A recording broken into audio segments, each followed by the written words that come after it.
Salut à tous, on se retrouve pour un C'est lundi que lisez-vous. Je sais, ça devrait s'appeler C'est mardi que lisez-vous parce qu'on est mardi, hein, voilà. Mais hier, j'ai pas eu le temps de tourner une vidéo parce que je suis rentrée tard.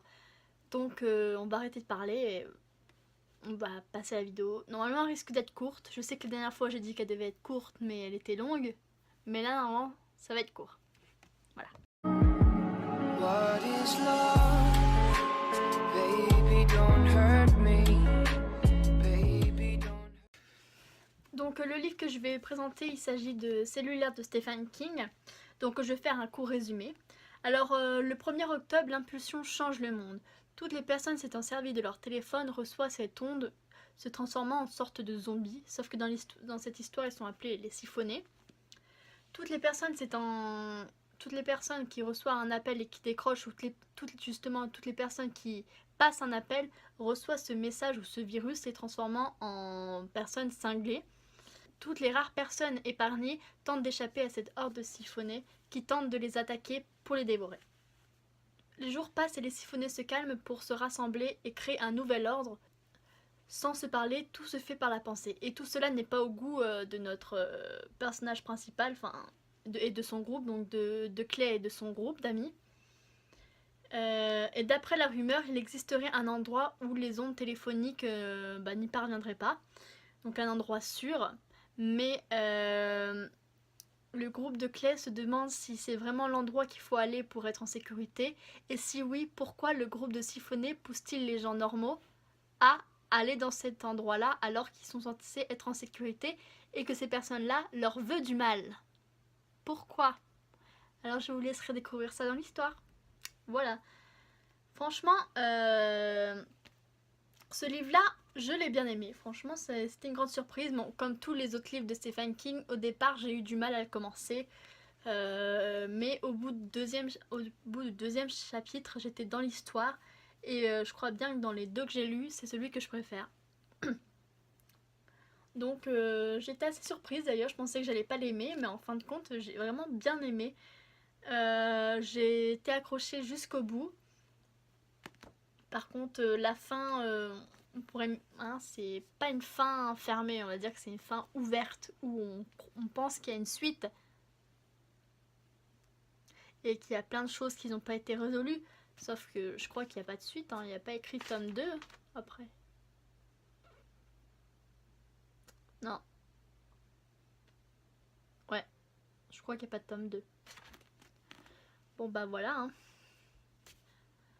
Je suis quand même un peu déçue de la fin. Je m'attendais à mieux. Je m'attendais à une fin. Un happy end en fait. Bon, je vous laisserai découvrir ça dans l'histoire. Voilà.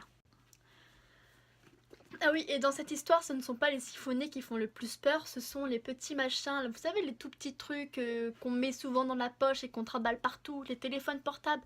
Car qui nous dit qu'un jour, tout ça, ne va pas nous arriver, hein? Et en plus, là, il y a pas mal de, il y a au moins pas mal de personnes qui ont été, qui possédaient pas de téléphone, alors que là, maintenant, si aujourd'hui ça nous arrive, il y a pas mal de gens qui vont être touchés par ce virus, hein. Je vous le dis, parce que même les personnes âgées ont des téléphones, alors que là-dedans ils en ont pas. Voilà, on est fichu, on est fichu. Si un jour ça nous arrive, on est fichu. Bon allez, maintenant on va passer à la boîte mystère pour savoir quel livre je vais lire. Oh ouais, Phobos. Ah ouais. Oh ouais, je suis trop contente. Donc voici le livre Phobos de Victor Dixon. Oh là là, ça tombe bien, je voulais tellement le lire, ce livre.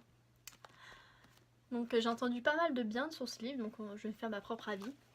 Et en parlant de Phobos, dimanche je vais aller au salon du livre aux portes de Versailles et je vais essayer de voir Victor Dixon, aussi essayer de voir Christelle Dabo, l'auteur des Fiancées de l'hiver, et Marissa Meyer, l'auteur des Chroniques lunaires.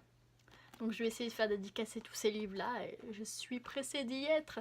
Je vais voir si je peux tourner une petite vidéo du salon du livre pour mettre sur YouTube. Voilà.